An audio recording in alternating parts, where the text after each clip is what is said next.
आपके सोचने से पहले चीजें घटित होंगी। आपके लिए जो सबसे अच्छा है वो अपने आप आपके साथ हो जाएगा, इससे पहले कि आप अपने दिमाग में उसे सोचें। आपको कभी सोचना नहीं पड़ेगा कि आप क्या बनना चाहते हैं। जीवन ही खुद को व्यवस्थित कर लेगा। हड्डियों के इस डिब्बे से परे की एक बुद्धि आपके लिए काम करना शुरू कर देगी।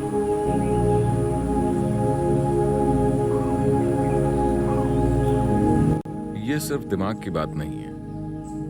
दिमाग या अंग्रेजी शब्द माइंड का मतलब आमतौर पर सिर्फ विचार प्रक्रिया से होता है।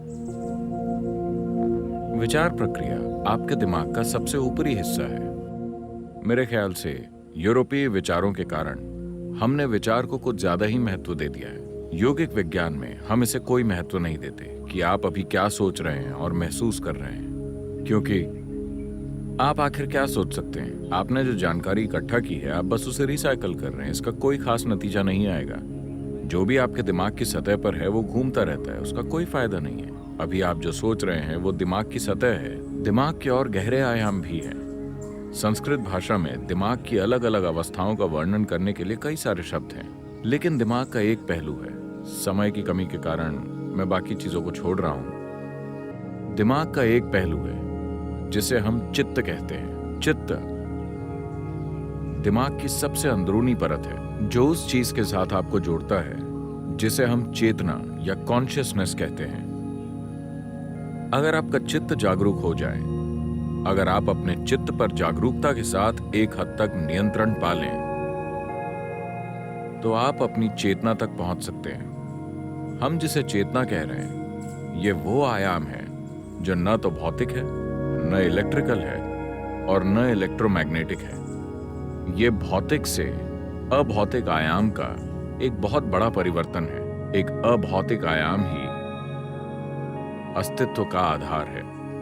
अभौतिक की गोद में ही भौतिक घटित होता है। भौतिक एक छोटी सी घटना है। इस ब्रह्मांड में 2% से कम या 1% से भी कम भौतिक है, बाकी अभौतिक है।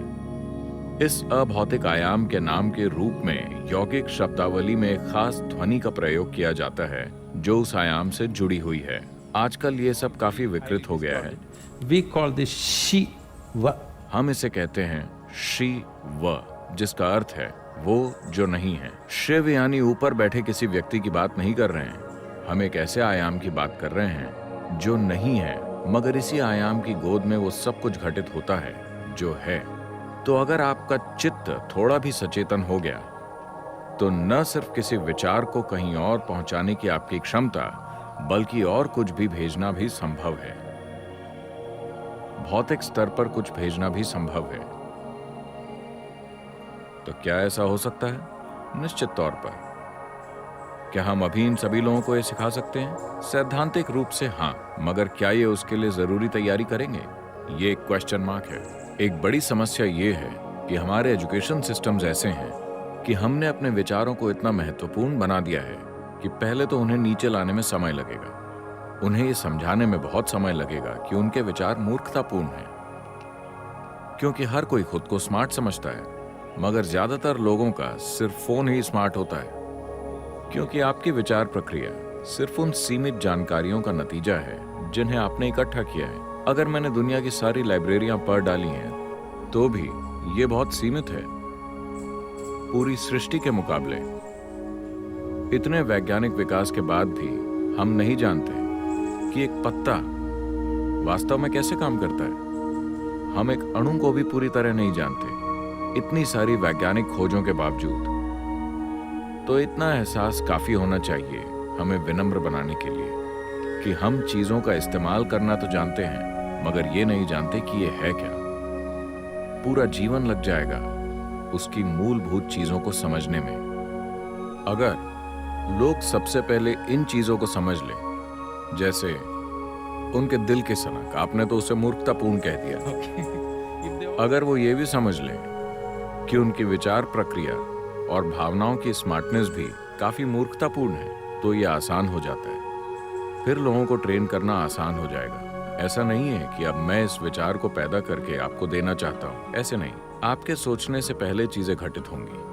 आपके लिए जो सबसे अच्छा है वो अपने आप आपके साथ हो जाएगा, इससे पहले कि आप अपने दिमाग में उसे सोचें। आपको कभी सोचना नहीं पड़ेगा कि आप क्या बनना चाहते हैं, जीवन ही खुद को व्यवस्थित कर लेगा। हड्डियों के इस डिब्बे से परे की एक बुद्धि आपके लिए काम करना शुरू कर देगी। आपने सुना होगा कि रामानुजम और बाकी लोगों ने बस देवी के साथ एक खिड़की खोली और वो इतने बड़े मैथमेटिशियन बन गए कि आज भी वो लोग 100 सालों बाद भी लोग उनकी बातों को समझने की कोशिश कर रहे हैं। उन्होंने जो मैथमेटिकल कैलकुलेशंस दी थी वो ब्रह्मांड में ब्लैक होल्स के वर्णन का आधार है।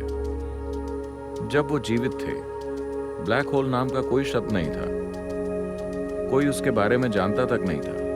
ब्लैक होल से हमारा मतलब समय और गुरुत्वाकर्षण के कर्व से होता है, जिससे आधुनिक विज्ञान जूझ रहा है। उन्होंने उसके लिए मैथमेटिकल बैकग्राउंड दिया। जैसे जैसे वो कर्व बढ़ता है, भौतिक अस्तित्व अनस्तित्व बन जाता है। तो योग का अर्थ भी यही है। आप इस कर्व को इस तरह घटाते हैं कि जो बड़े पैमाने पर भौतिक होता है वो अभौतिक बन जाता है। अभौतिक होने के बाद समय और स्थान कोई महत्व नहीं रखते। जब समय और स्थान की समस्या न हो तो कम्युनिकेशन सहज ही हो जाता है।